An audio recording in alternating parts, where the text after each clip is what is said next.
ओम शांति। कभी कभी बाबा कुछ कहते हैं, कभी कुछ कहते हैं, लेकिन जज नहीं कर पाते हैं बच्चे।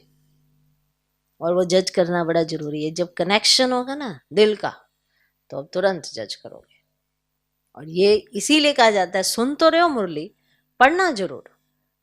जब तक आप पढ़ोगे नहीं, आपको कैसे पता चलेगा क्या कहा गया है। कई बार प्रश्न की लाइन होती है, उसमें क्वेश्चन मार्क दिया जाता है, कभी ऐसे कोमा लगाया होता है, क्वेश्चन मार्क होता है।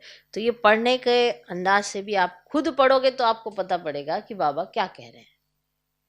ऐसे सुनोगे तो कई बार कोई शब्द ऊपर नीचे भी हो सकते हैं। इसीलिए जो भाव है बाबा का, उसी वे में पढ़ो। पढ़ के देखो। मुरली में बहुत सारे अक्षर ऐसे होते हैं, कई बार वो कोमे से शुरू हो जाते हैं, कई बार ऐसे, तो वो अर्थ बदल जाता है। जब वो क्वेश्चन मार्क पे आ जाते हैं तो अर्थ बदल जाता है। कभी बार ऐसे आश्चर्यजनक ऐसे एक लाइन लगा के नीचे बिंदी होती है तो अर्थ बदल जाता है। तो आप पढ़ा जरूर करो। अगर मुरली नहीं पढ़ोगे तो अर्थ कैसे समझ आएगा कि आपका बाबा क्या कह रहा है। पढ़नी बहुत जरूरी होती है।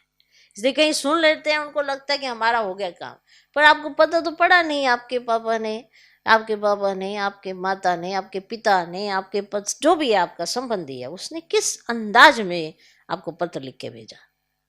यहाँ एक ही टीचर है और एक ही कोर्स है, एक ही तरह की विद्या है, कुछ अलग अलग नहीं है।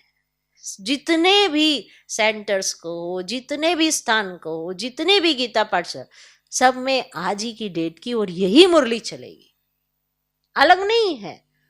लिखा तो एक ही समान है ना। तो पढ़ना सीखो। तो पढ़ना भी अपने आप में एक शौक होना चाहिए कि मुरली को मैं पढ़ूं। कहीं सिर्फ सुन लेते हैं तो हो गया, मेरा काम हो गया। ऐसे काम नहीं होता। जब तक आप पढ़ेंगे ही नहीं, आपको कैसे पता आपके बाप ने क्या लिखा है। इसीलिए कहा जाता है मुरली सुनने के बाद पढ़ा करो, तो अंदर बैठ जाएगी, भूलेगी नहीं।